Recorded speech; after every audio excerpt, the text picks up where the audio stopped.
Bonjour, bienvenue dans cette série de vidéos sur Rockworks. Aujourd'hui, nous allons créer notre carte de surface qui va nous montrer la répartition de nos trous de sondage. Nous allons représenter nos logs stratigraphiques. Nous allons représenter nos logs stratigraphiques sur des sections et enfin, nous allons visualiser ces logs stratigraphiques dans un domaine en 3 dimensions. Sans plus tarder, allons-y. Pour la création de notre map de terrain ou notre carte de surface pour voir la répartition de nos points de sondage, nous allons aller dans le menu Borrow Manager et nous allons prendre l'option Map ou carte et puis nous allons prendre cette option Borrow Locations. On va cliquer là-bas.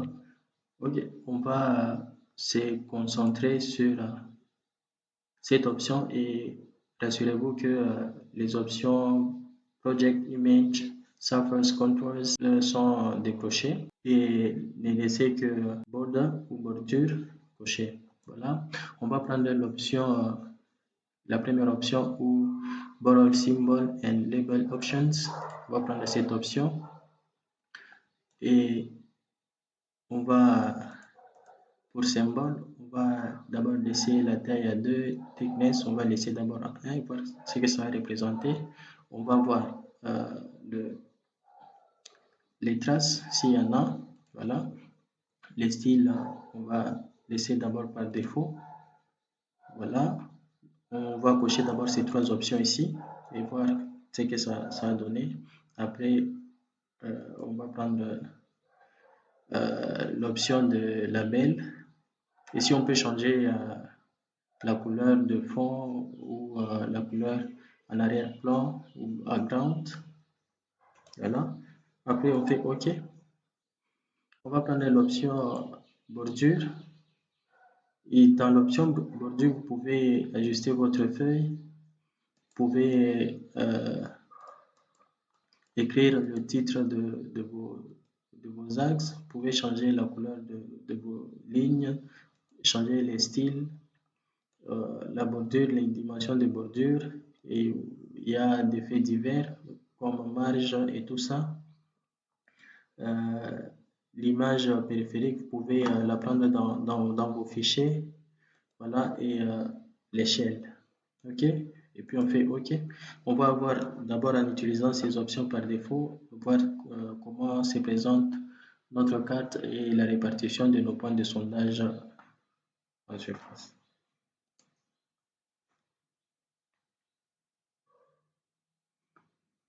Voilà, voici comment se présentent nos points de sondage. Voilà, et on peut voir les identités ou le numéro de chaque trou de sondage. On peut agrandir cette fenêtre ici en fermant ces panels ici. Voilà, on peut aussi diminuer ça et voilà. Donc, voici comment se présentent nos points de sondage en surface. Et on peut changer des options. On peut, si vous pensez que votre point a été mal placé, vous pouvez déplacer manuellement en cliquant sur le numéro du trou de sondage et puis glisser ceci. Je ne veux pas déplacer ça. Juste pour montrer, on peut déplacer le numéro. Donc on va changer les options pour voir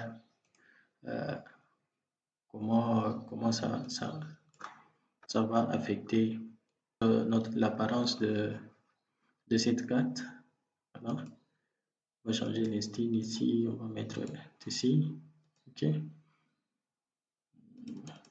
5. On va changer le background. On peut mettre rouge. Voilà. On essaie de voir ce que ça donne. Après avoir paramétré, il faut appuyer, il faut aller cliquer sur Process ou faire CTRL-G. Voilà, on peut mettre ceci, les couleurs comme ceci. Ça dépend de votre préférence. Mettre couleur background, je vais mettre bleu. OK.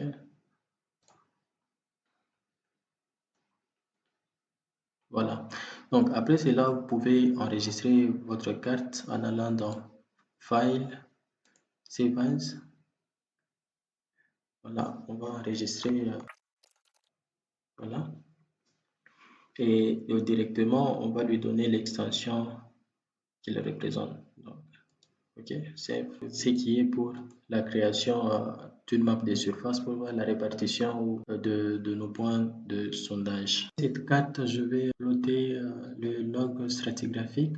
Je vais voir comment se présente la stratigraphie ou les unités stratigraphiques le long de sondage. Donc, pour ce faire, je vais fermer d'abord. Voilà. À l'aide du menu Borrow Manager, je vais prendre le strip log et puis two dimensional et je prends l'option single log. Et sur cette fenêtre, je vais prendre la table de dimensions ou 2D strip log designer où je vais déterminer les caractéristiques ou les propriétés que je veux observer ou je veux voir en fonction de ce qu'il y a dans ma base de données. Donc, je peux tout cocher ici et voir comment ça se présente. Donc, ici, on peut tout cocher. Si vous avez effectivement toutes ces propriétés ici dans votre base de données, vous pouvez visualiser aussi les données géophysiques. Tout est possible dans ROCWIX. Et voilà. Donc, si j'ai toutes ces propriétés ici. Et si je veux déplacer, je vais maintenir le bouton gauche de la souris et puis glisser en fonction de là où je veux que ça se place. Voilà. Voilà un peu comment on peut voir les différentes propriétés le long de sondage. Ici, j'ai la profondeur. Donc, je vais tout décocher. Voilà, pour cet exercice, je vais voir le titre, la profondeur, la lithologie. La lithologie, ici, je peux voir aussi le nom si j'ai besoin de me rassurer que cette couleur ici correspond à tel horizon de sol. Voilà, je peux voir le texte, ainsi que pour la stratigraphie. Voilà, et voilà. Donc, pour cet exercice, vous pouvez changer le, le type ou soit le sondage dont vous voulez voir l'allure ou comment la stratigraphie ou la lithologie est répartie ou les caractéristiques selon vos données de votre base de données. Vous pouvez choisir ça ici ou soit déjà ici vous allez vous rassurer quel sondage vous voulez visualiser. Donc je vais prendre le deuxième ici, DH02. Voilà, même procédure et voilà. Je peux le spécifier ici ou soit le spécifier à partir de la table. Voilà, ou soit sur cette fenêtre ici, je peux choisir ou spécifier le sondage que je veux voir. Donc, si je veux voir la lithologie, la stratigraphie et le iData 1, voilà, je vais spécifier quelle propriété ou quelle variable. Donc, je vais prendre le calcium. Voilà, je peux afficher aussi les valeurs là-bas. Voilà, après ça, je vais process.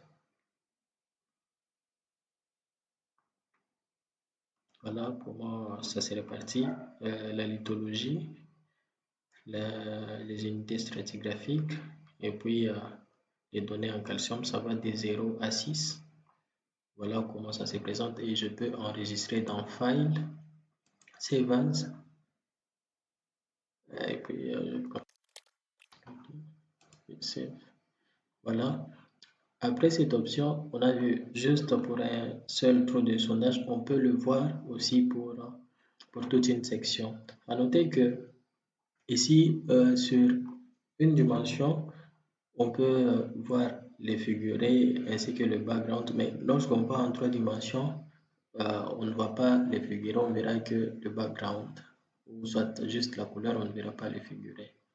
Voilà, je vais faire pour toute une section et voir comment la corrélation de, des unités stratigraphiques ou lithologiques d'un sondage à un autre sur une même section.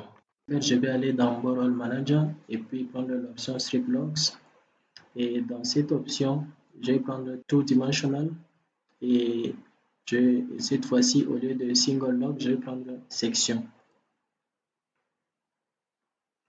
Voilà, à ce niveau ici, je vais commencer par créer, par visualiser les unités stratigraphiques le long de différents sondages.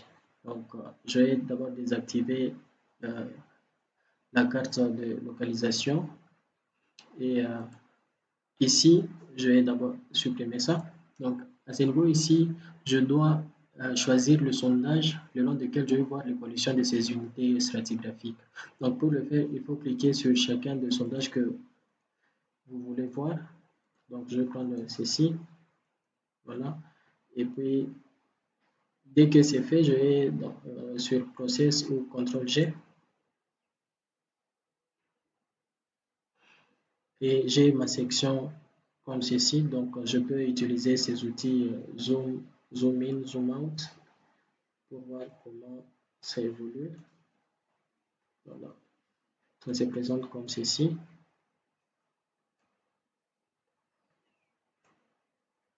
Donc, et en bas ici, j'ai les coordonnées X et Y. Donc, lorsque j'évolue du point A vers le point A', les coordonnées en X varient. Et lorsque je vais de bas vers le haut, les coordonnées en Y varient. Voilà à ce niveau ce qu'on peut faire. Maintenant, on peut aussi créer une carte de localisation pour voir comment se présente notre section en plan. On peut aussi mettre dans un rapport. On va activer cette option ici, Create Location Map. Donc, je vais utiliser la même section ici. Donc, je vais sur Process.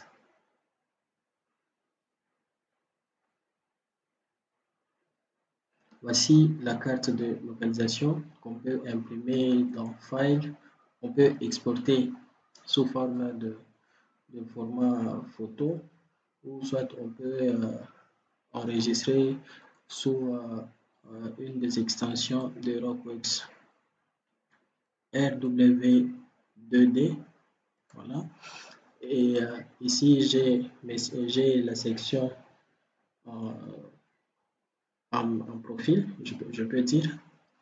Et ici, je peux redéfinir une autre section. Je peux supprimer et prendre par exemple une section comme ceci.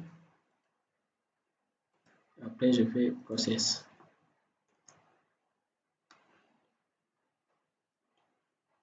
Voici en plan comment la section se présente et en profil, elle se présente comme ceci. Ok. Maintenant, il y a aussi une possibilité de faire une corrélation d'un trou de forage à un autre, voir comment est-ce que, quelle unité continue, ou y a-t-il des failles et tout ça, bon, pour essayer d'interpréter, pour avoir une meilleure interprétation, on a besoin de voir dans tous les sens. Donc, je vais prendre l'option Plot Correlations et je vais définir ma section. Je supprime d'abord et puis je vais choisir ces sondages ici et voir ce que ça va donner. Voici comment se présente ma section en plan et je peux voir la corrélation des différentes unités d'un sondage à un autre. Voici en quelques mots comment On peut visualiser les données soit sur le log, soit en faisant une corrélation sur une section. Prochainement, on va voir un vue de profil et voir ça en 3 dimensions. N'oubliez pas de vous abonner, d'aimer la vidéo, de partager le lien.